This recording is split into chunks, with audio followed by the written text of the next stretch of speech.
This is Dr. Charles Parker, and you're listening to Core Brain Journal. It's the place where I connect both fresh discoveries and interesting different perspectives from advanced mind science with the realities of real people and everyday life down on Main Street. Well, welcome aboard, folks. Dr. Charles Parker here, and we've had a series of terribly interesting guests here who are really helping us think about how we're thinking, how we use our minds with ourselves, how we use our minds in relationships with other people. I mean, what is more elemental than that question? I mean, what we do, how we think about our relationships. And today we have another guest, Rachel Heslin, who is going to talk to us a little bit about neurolinguistic programming and how we can rethink the structure of our relationships, how it is related to issues of like victimhood, how we get stuck on happy places because we can't really reconceptualize what's just happened. And folks, this conversation is about a pandemic problem that we see all over the place every day, starting in early childhood. So we'll really enjoy listening to you. Rachel, thank you so much for coming on board. Thank you for inviting me. It's going to be so much fun. So I'm going to do this brief supportive note from our sponsors, and then we'll introduce Rachel in more carefully. So Core Brain Journal is sponsored by Great Plains Laboratory. They are deep international biomedical testing leaders for improved, targeted laboratory evidences, mind science details. As both laboratory and webinar global thought leaders, they provide the most comprehensive set of hard data measurement tools for real biomedical answers beyond the standards that currently exist of guesswork. They also provide, this is important, multiple training webinars for both the public and medical providers on how to use that data effectively. Check out their website for references and testing details. And folks, take note. They have a rotating opportunity for you to get a free test from them. And these tests are valued over $200 to sometimes $400. The issue is I have to go in there, look at what's up for that week, enter the, really it's a giveaway, the drawing, and you might win one of those tests. And their tests are state of the art. We use them all day, every day. We're so happy that they're sponsors with us. Where are you going to go when you listen to this? GreatPlainsLaboratory.com. That's an S on Great Plains. Laboratory.com/CBJ for Core Brain Journal, CBJ. So why not give it a shot? We look forward to hearing how you do with it over there. So let me tell you about Rachel. Rachel's so much fun to talk to. I only talked to her for 2 minutes before we got started. And I'm telling you, you're going to enjoy listening to her. She has been immersed in the study of psychology for over 35 years. But I'm telling you, folks, she does not look that old here on the video. Her father, who is a clinical psychologist, taught his children his craft such that Rachel was first introduced to neurolinguistic programming concepts when she was, get this folks, only 9 years old. And then she began performing PartsWork and refining her reframing skills since the age of 11. She's been at this for a while. Her article on growing up in this type of environment appeared in the official Milton Erickson Foundation newsletter, and anybody that had been around this business for any kind of period of time knows the significant impact that Milton Erickson's had on the evolution of mind science. She has also facilitated trainings for the Southern California Society for the Ericksonian Psychotherapy and Hypnosis group, helping teach therapists how to incorporate storytelling techniques into a clinical setting. Now listen, folks, here's a storyteller who knows storytelling. Who wouldn't want to hang in there for this one? So Rachel is currently the author of 2 books, Navigating Life, 8 Different Strategies to Guide Your Way, and Rituals of Release, How to Make Room for Your Own New Life. I put own in there. How to Make Room for Your New Life. Rituals of Release is the first book of her Making Peace with Your Past series of books. Upcoming books in the series include The Power of Self-Forgiveness, Deep Sorrow, Greater Joy, Healing Through Grief, I mean, she's covering the waterfront. I can see we're going to have you back, Rachel, because we're not going to cover it in an hour, girl. I mean, this is you're coming at it from very deep mavenhood, and we're really looking forward to hearing. So, yeah, it did pique my curiosity reading about your father and you at 9 years old. I mean, how did your esteemed, smart, as they say in the business, granular father get down to the details with a 9-year-old girl? How did that happen? Well, I remember he went to a Bandler and Grinder workshop in the 70s, and he came home talking about how the word should sets up all of these things in our brain, and to try to avoid using the word and thinking of different ways of saying it. And yeah, I was 9. We would just talk about how we see the world. I think the greatest impact that it's had on me and my evolution as a person was the awareness of myself as the observer. Mm-hmm. Most people, they go through life and they just experience as it is. But there was always that part of me that was watching myself experience and was curious and was running experiments of how, if I look at it differently, does it feel different? Would it have a different impact? So I think that's the greatest impact that that type of a philosophy being instilled in me at such a young age has had on me throughout my life. That is so interesting. What a way to start a conversation. I mean, I can imagine you coming in, you don't know this about me, but I love words and I'm so tied up with linguistics and reductionistic thinking and non-Aristotelian thinking. I mean, have you read Korsivsky, Science and Sanity? No, you're going to love this book because it's right up your alley. Okay. It changed my life back in many, many years ago, back in the 60s, but it has to do with not thinking reductionistically, which is what should, would. Those imperative words are reductionistic words. And in Korsivsky's thinking, they're time-bound. And time-bound is reptilian, because then time-bound does not have the complexity of the circumstances, which you were thinking about when you became an observational little girl. You said, look, there's other circumstances going on here.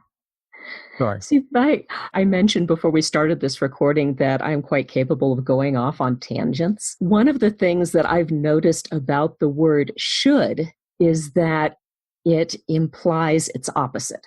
Anytime you use the word should, it's usually not a complete sentence. Mm-hmm. And what you're doing is you're reinforcing the thing that you don't want. If you're saying it should be this way, the implication is, but it's not. And it stops there. Yeah. As opposed to looking at it as, I would prefer it not be this way. Now that it is, what can I do about it? Yeah, that's, really, I experienced the same thing, just to, pardon me for going off on my own self, but just to bond with you a little bit on this because we never talked about it before. But this was going on and still goes on today, every day in recovering places all over the United States. You're only an alcoholic. Don't drink. And don't think of the elephant in the room. Yeah, right. So I'll be quiet, but I want to hear from you. So that was very interesting because then you as a little girl, you must have been a challenge for your friends as a kid because you would have been so deep. Kind of. Yeah. They're like, who is this person? She's 35, but she's only 10. Yeah. So sometimes but I was still figuring my own self out and I had my own stuff I was going through. Yeah. That's really cool. So then did you then, as you because you were obviously interested in it at a very early age. So then were you always thinking about this path, or did you start thinking about other parallel paths like medicine or whatever? Actually, interestingly enough, this actually came to me relatively late in life as a career path. For some reason, I had gotten it in my head that there were all of these reasons why it wasn't a good thing for me to do professionally. And I'm trying to frame this in the way that has a moral and a teaching, but it just comes down to the fact that we're all human. We all have assumptions that we don't realize are there. And for the longest time, I had somehow assumed that if I really enjoyed something, it was wrong to get paid for it. Oh, hey, that is not an uncommon thought. Yeah. And then and eventually I realized, that's kind of setting yourself up for misery. So I have since realized that I really enjoy helping people understand their lives in such a way that they can make choices that move them forward, that help them be happy. And if people find benefit from this, I have gotten to the point where I'm actually okay with them showing their appreciation financially. You've accepted that. Exactly. That's so funny. But that took a while for me to get there. Yeah. So do you, apropos of that, so I know you do teaching, but you then do coaching as well. How does that all work? Well, the coaching that I don't do long-term one-on-one coaching. The coaching that I really enjoy is working with people who know where they want to go. And for some reason, there's just something that they just keep running against. They just keep smacking into it. And I have intensive, like full day sessions where we go through and look at, okay, what are the underlying issues? What are the internal value conflicts that you don't realize have been setting yourself up? I mean, if I were counseling myself, an example of something that would come up would be that belief that if I enjoy doing something, I shouldn't get paid for it. Mm-hmm. Yes. Mm-hmm. That's the type client that I love working with because they're motivated, they're self-aware, they just can't see something themselves, and they would benefit from a mirror who knows how to see things differently, because sometimes you're just too close to it. You don't recognize that this thing that's always been a part of you doesn't need to be there or isn't what you think it is. And it helps to have someone else look at it and show you and then go, oh, okay. And things just flow from there. I mean, that is so true. We've seen that happen. A person just they actually have a certain abiding element of denial about patterns that are unconsciously, preconsciously superimposed in their own internal value system of what the meaning of life, whatever. Go ahead, please. Okay, first of all, I just want to give this as a preface. I believe that as human beings, we are not capable of fully understanding capital T truth. I think we all each of us has like a little bit of it, but so much of it is like the story of the three blind men and the elephant. One of them absolutely insists that an elephant is like a tree trunk because he happens to be touching the leg. Mm-hmm. Another says, no, the elephant's a snake. Someone says it's a rope or it's a wall. We are not capable of knowing truth. Therefore, I do not have a vested interest in trying to convince anybody I'm right, because I'm well aware there's a possibility I could be absolutely wrong about everything. For all I know, The Matrix was a documentary. I accept that as a possibility. Therefore, what I prefer to focus on is consistency and utility. Wow. Consistency is when you look, is there external evidence that supports my premise? Does it make sense? Does it fit together? And the utility is, does it get you where you want to go? Yeah, absolutely. So that's my basic philosophy. That underlines most of what I do. Well, what occurs to me there is a quote by Lewis Mumford in the Pentagon of Power. He said, "Show me the records of maintenance, and I'll show you the nation that will survive." Yeah. And that was really a consistency remark. Yeah. That goes back to consistency in terms of habits. What do you actually do?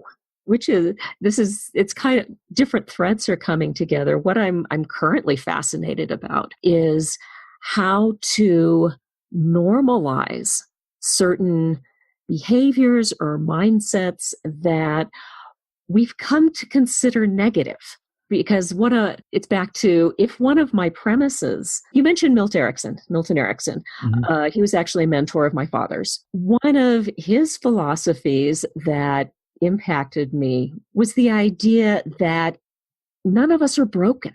We just don't always have access or recognize all the resources we have available to us. Mm-hmm. We just can't access them at certain times. So one of my premises going from that is everything that appears to be negative actually has a positive intention. And if that is true, if you're looking at supposedly negative things, under what circumstances could they be seen as actively beneficial? I think that was a little convoluted, but not at all. Not at all. No, you're saying there are relationships, there are systematic relationships.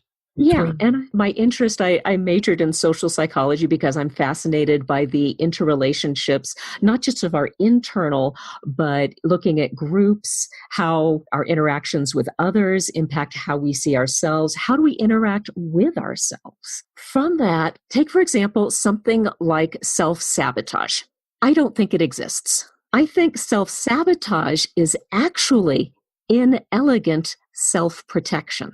Interesting. Yeah, let's elaborate on that one. I mean, that's a nice little leap. Now, where are we going to go with it? Very interesting. Well, go back to Virginia Satir's work. We're looking at parts where the humans seeing the psyche as essentially a committee of different parts, each of whom is concerned about something else. They're trying to accomplish something else, and they don't always work together. So what happens, take a scenario of self-sabotage.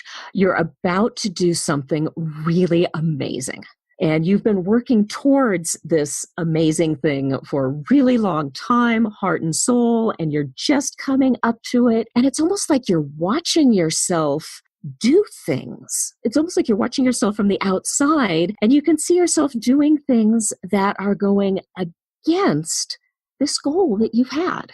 It looks like you're sabotaging yourself. But what's usually actually happening is there is a part of yourself that is afraid of what might happen if you do this supposedly amazing thing. Maybe there is part of you that's afraid that you won't be able to live up to it, that you'll fail, that people will laugh at you, you will be exposed as a fraud. Maybe there's this big promotion at work where you're afraid if you get that promotion, you're going to be working 80-hour weeks and never see your family again. The part that is triggering those actions against what you think you're going for is generally trying to protect you from what might come next. I'm going to dumb it down a little bit here. Okay. No, because what you're saying is very clear, and I shouldn't say dumb it down, but I think it has to do with a self-protection, and to really be, and I'm hesitating a little bit because you said it so well, but the bottom line is it's almost a fear of change, because on some level you're going to become a different personality, and all the nuances of everything that might imply then would be terrifying, because all the various grids that support you in this previous identity would in fact be lost. You'd be taking a bath. You would be having some transformational experience it's forthcoming that you may not be able, as you said, to say. Yeah. It has something to do with the process of change, which is... I hadn't thought of it in those particular terms, but when you frame it on a larger scale like that, it resonates with the statement, in order for the butterfly to be born, the caterpillar must die. Yes. There will be whatever change comes, it means letting go of something else.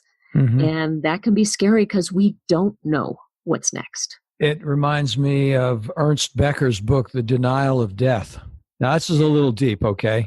Okay. But this was a favorite of mine in psychoanalysis, and it's really right on the same theme, so forgive me for bringing it up. And I haven't really talked with anybody about it for many years. But his point was in the book, which is just a very interesting book, is the way we struggle our whole lives with dying in the first place. Yeah. That in the process of denying that we are going to die, we're dancing around all these different realities in the same way that we're talking about right here in this very interesting conversation, because we don't want to have that other person that we were no longer be with us. And that's Yeah. just, it's an element of ourselves that is endearing and warm and we're safe and comfortable with. And we go after this other person. Are we being disingenuous? Are we doing something that's false to our underlying system? Are we doing something that's going to damage us in some way? Yeah, because we have to be willing to be messy. We have to be, and some of it, I think, there are two different things. Some of it comes down to identity. Who are we? A lot of us put a lot of energy into defining who we are in relationship to other people, other people's opinions, who they think we are. We say, no, we're not that, but then we're defining ourselves as a not. This actually goes into something else I've been looking at, where I talk about normalizing negative things. Something that you hear a lot of is don't be a victim, of castigating the victim mentality. You need to take responsibility for your life. And this was something else where I asked myself the question, if it is true, if my premise is correct that all supposedly negative things have positive intentions, it's that same question. Under what circumstances would having a victim mentality be beneficial? Yeah. I mean, it's a very relevant, reasonable question. I was thinking about it. If you believe that the only alternative to thinking of yourself as a victim is to believe that you deserve to have bad stuff happen to you, which one would you choose? Right. Yeah. So I've mentioned my father's a clinical psychologist. He's done a lot of work dealing with clients who've had trauma, childhood, sexual abuse, all that sort of thing. He actually identified that there are 4 different levels that you need to pass through when you're coming back from abuse. Because the first level is that fear that it's your fault, that you deserve to have terrible stuff happen to you. The step up from that is like, no, you did not deserve to have it happen to you. You were a victim. It happened to you. It was not your fault. The step above that is survivor. You're not just a victim, but you survived what was done to you or what happened to you. You have moved beyond that, and you are strong, and you're still alive. You're still moving. And the 4th level of that is what he calls beyond survivor, which is where you acknowledge, yes, this stuff happened to me, but it no longer defines who I am. I think it's important to recognize that in a lot of situations, we need to move through these levels. And if you try to skip one of the levels and go straight from, something happened to me, but I'm strong and I made through it, there can still be that part of you that believes, but it doesn't matter because I deserved it. And when you suppress thoughts and beliefs like that, instead of acknowledging them and working through them, they can come up and bite you throughout your life. That is so very true, and it was so excellently said, and thank you so much for sharing those steps. I mean, that is so interesting. You know, I think of how many times it would have been great to know that in my own therapeutic adventures with other people and with myself in my own lifetime. You know, when you actually think about events that occurred which were traumatic and you've been trying to figure them out and remain stuck in them for a long period of time on some. I think the thing that was really where I get stuck is I get into an adversary role so I'm no longer the victim. I'm going to kick his butt. If I ever get a chance to see him again, I'm going to do something negative to him, which of course is still being lost in the game. And for me, the goal is to get to that point of not allowing yourself to be defined by others. Yeah. But it's difficult. I mean, I say that, but the truth is that human beings are social creatures. We are evolutionarily, Yeah, I like that.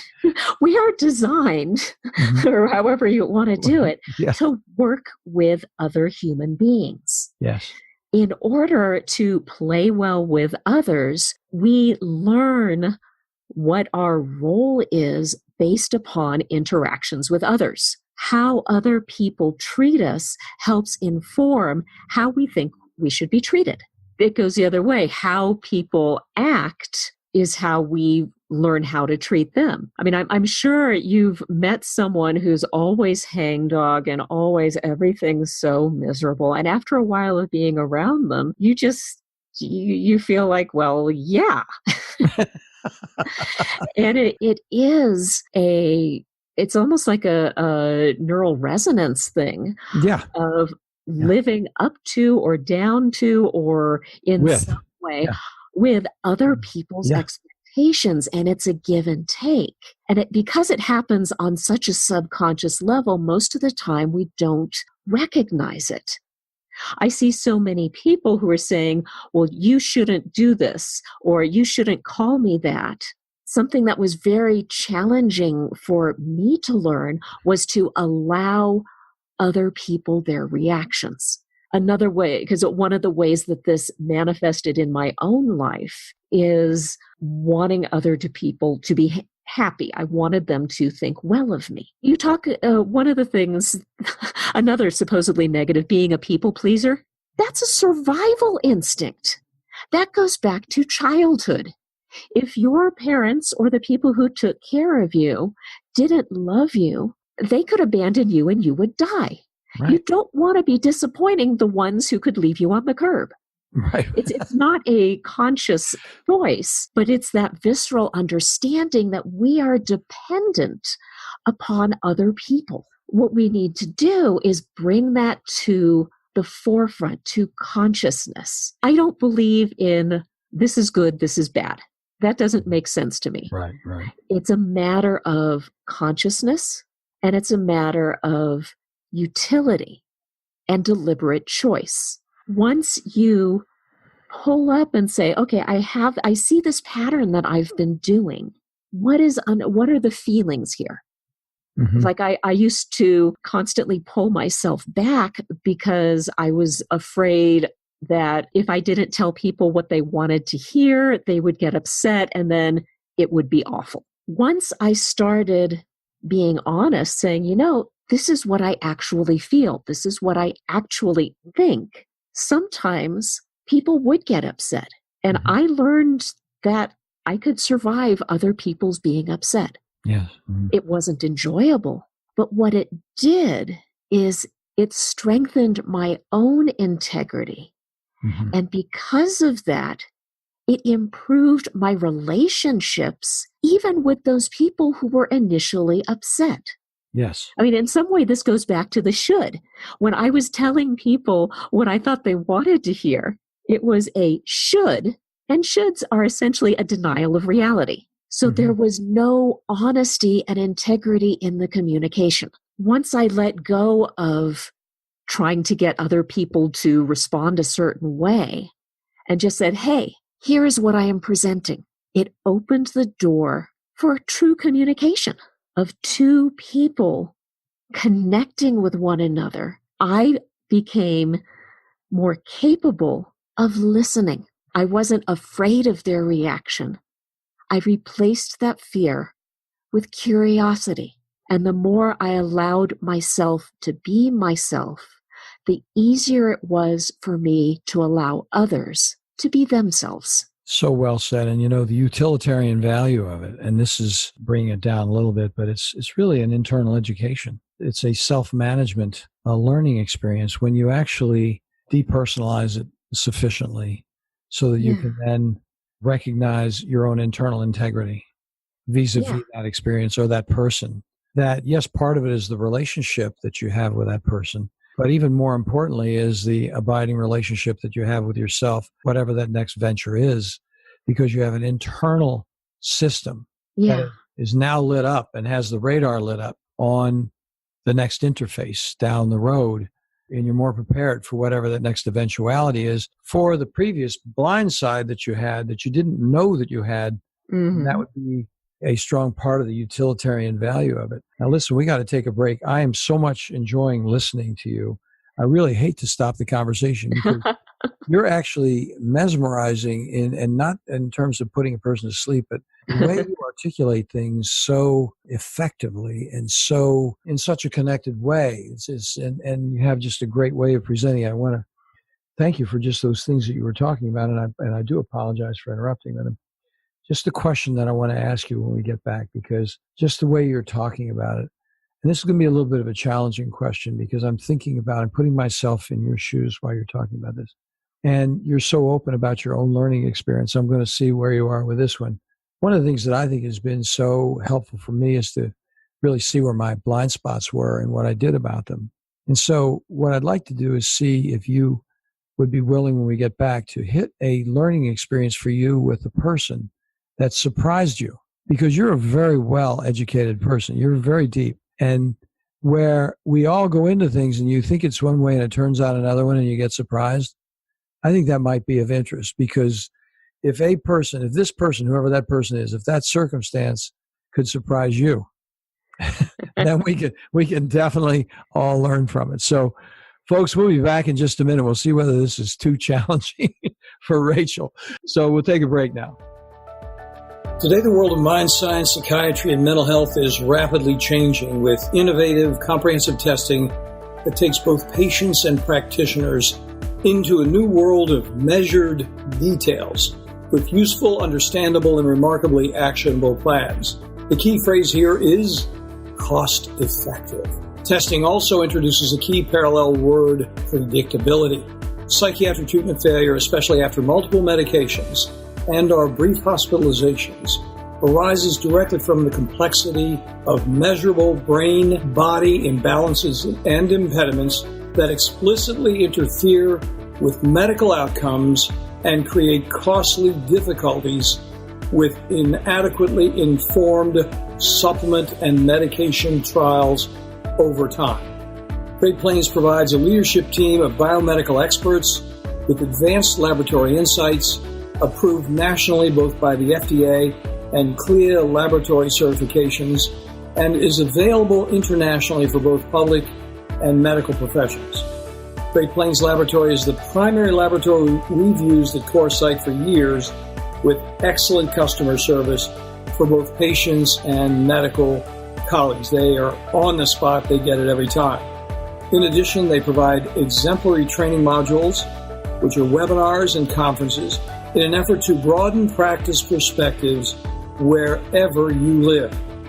Do follow up on one of these complimentary test offers today at http://greatplainslaboratory.com/CBJ. Yeah, that's Core Brain Journal CBJ. Well, we're back, folks. Is this a deep conversation or what? Rachel Heslin is talking to us about such a deep, meaningful, it's one of these things you just want to go back and listen to, because you just ran that last piece of thoughts, a selection of thoughts, and put them together. That particular series of thoughts is so absolutely meaningful for everybody in their own lives. Every day we have an opportunity to learn from that kind of really beautifully said and understandably. It's like a grid that's up there. That's a workable grid if you decide to use it and you actually take the responsibility for actually using it. So the question that I was going to ask you is, if you had a problem, Rachel, or I shouldn't say a problem, an interesting challenge, because it wouldn't be, all these things are not problems. They're just like learning experiences, really. So a problem is really not a problem if it's a learning But where you were surprised, if you had any come to mind like that, the question we were talking about.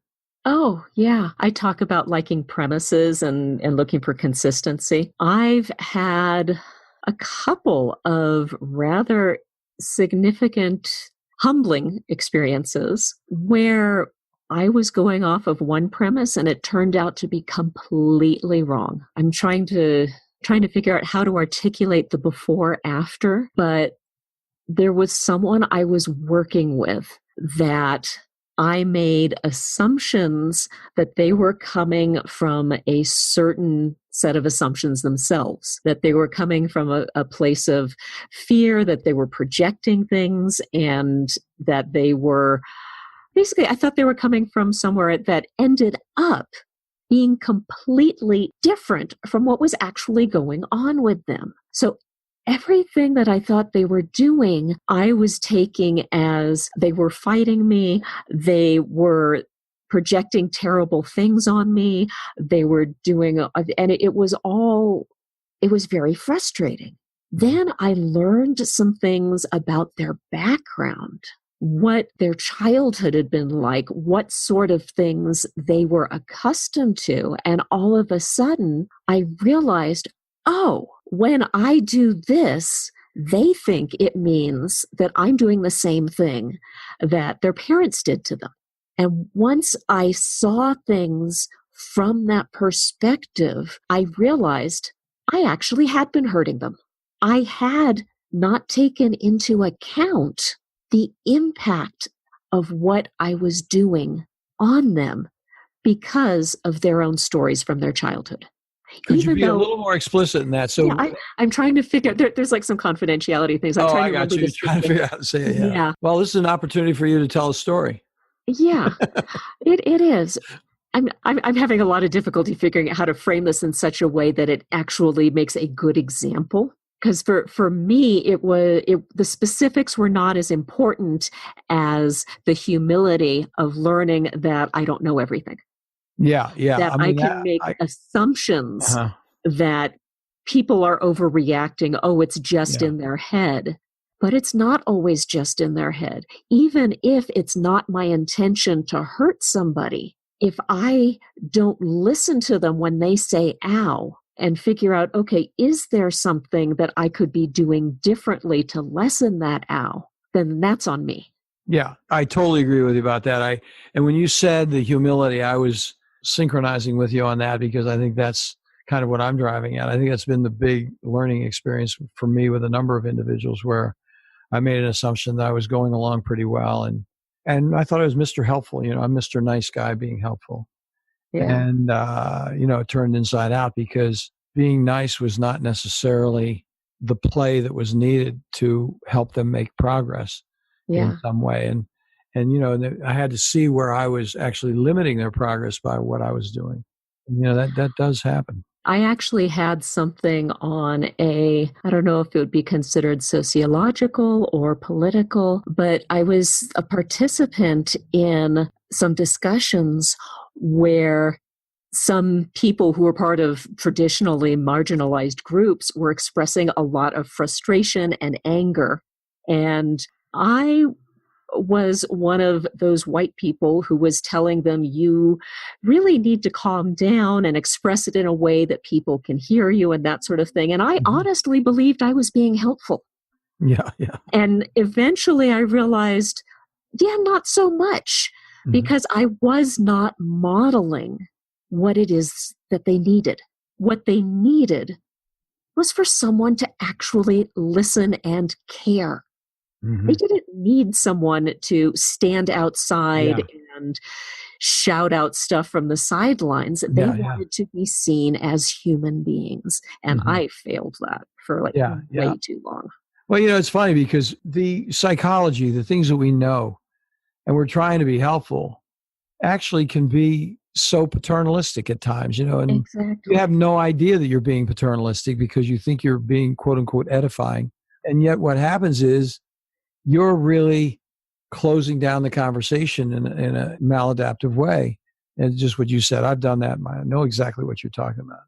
Yeah. So that's really a challenge. Let me ask you another question because I think that is very helpful because what you just said is, hey, even when we're trying really hard, we can bring a perspective in that we're not aware of. And even when we're being helpful, we can bring a perspective in that we're not aware of that is contradictory to where the mission is. So tell us a little more, if you will, about your father. I thought that little discussion was very helpful. And I think then what his contribution was and he's got a website. We're going to have both of these websites, listeners, at the end. So stay tuned because we're going to bring this down to an endpoint where we talk about both websites and where to go and what to do. But Rachel, if you could tell us a little bit about what he did with his career. Is he still working? Oh, yes. He is currently the clinical director of the Integrative Medical Institute of Orange County in Southern California. He does the mental health parts of the institute. Oh, yeah. Working therapist. He's also, he's the editor of the Erickson Foundation newsletter and has been involved with there. Back in the 70s, he and some of his friends would trip out to Phoenix like every month to go study under the master. And he excited about that. Would have been so much fun.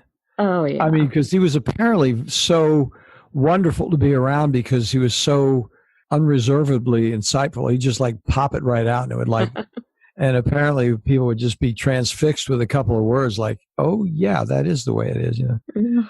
Yeah, is your father that way? Does he do that? Yeah, my father is very quirky. I adore him. What I think I love most about my father as a psychologist is his enthusiasm for working with the client's paradigm. He doesn't have a vested interest in, okay, this is what you need to do in order to get well. Because it's from him that I got the idea that the idea is not to be a specific way, but is what you're doing useful? Is it getting you where you want to go? If a client believes in past lives, okay, he'll work with that. Yeah. If they believe in like demonic possessions, he'll work with that.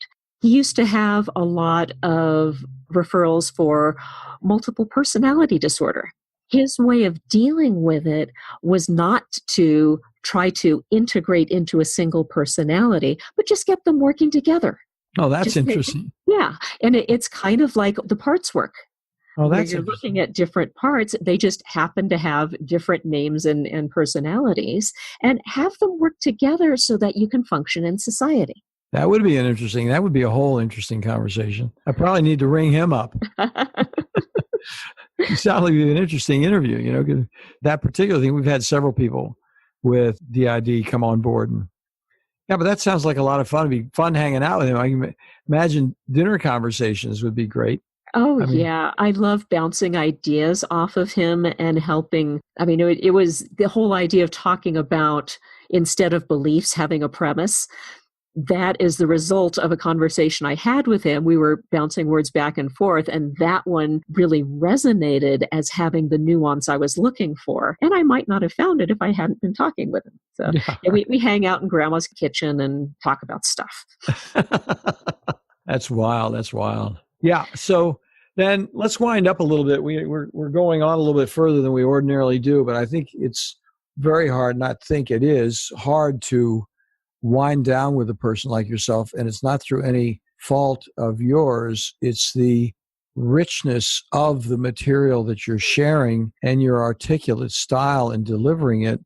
It's great fun. I said mesmerizing. It has a double implication, but it's mesmerizing in a constructive way because it all hangs together so well. It's like a great grid, the way you're saying it, and all sort of shines in the darkness when you're saying it the way you're saying it. I really appreciate that. So, but in closing, let's talk about a way people could work with you, how they get in contact with you. Let's talk a little bit about those websites and what those websites are about so they know what they would be getting into going over there. My website is thefullnessofyourpower.com. Mm-hmm. And it's based on the idea that as you get all your parts to play nicely together so that you're not fighting against yourself and you really give yourself permission to be yourself, you can become more powerful than you realize. Mm-hmm. That has links on there to either contact me. I have links to my books are on there. And I also have some links to some free resources, including some online presentations that I've done and some trainings that I'm working on. So that's probably the easiest way to get in touch with me. Okay. And something else I wanted to mention, you said you liked the 4 stages of getting beyond survivor. Yeah, that was so interesting, yeah. Yeah, my father has a website which is beyondsurvivor.com that has training materials specifically aimed at therapists who are working with clients who have PTSD or are struggling with abuse and that sort of thing. Very specific, designed for the clinical audience to give them tools to work with their clients. Well, that sounds great. You got to, everybody's busy at work. The guy's not going to retire. I do not see my father retiring because he's having way too much fun. I'm telling you, when you're having fun and your life purpose is being realized in some way, it's so satisfying to actually make those connections and see people change. Oh, and yeah. see them actually feel increased sense of self and responsibility and self-management. You know, it's just great. This has been really great. So we'll put the books up and have them. We'll have the links on the website. And I'm going to send you a note tomorrow morning to let you know when all this is going to be published and so on and so forth. But I just wanted to say thank you so much for coming on board. It's been a rich experience. I mean, your linguistic skills pull the whole thing together in a very interesting way. I mean, there's no hard spots in there. I mean, it all sort of flows together. You really express yourself so well. Really appreciate it. Thank you. So it's been fun. Well, we'll have you back sometime for sure. So all you have to do is think about what I need to know next. And we'll definitely have you back.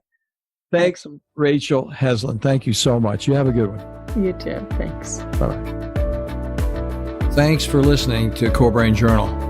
We're working every day behind the scenes to bring you reports that connect research benches with those street trenches. Here we share the complexity of mind science because, as you know, details really do matter. One of the most pervasive, misunderstood challenges is how commonplace medications, like those written for ADHD, are used so regularly without clear guidelines. If you think you'd like more specifics, take a minute to download my 2-page PDF packed with video links and references on the absolute essentials of how to start ADHD medications. They're easily available at corebrainjournal.com/start. Thanks for listening. Do connect and stay tuned. Together we can make a difference.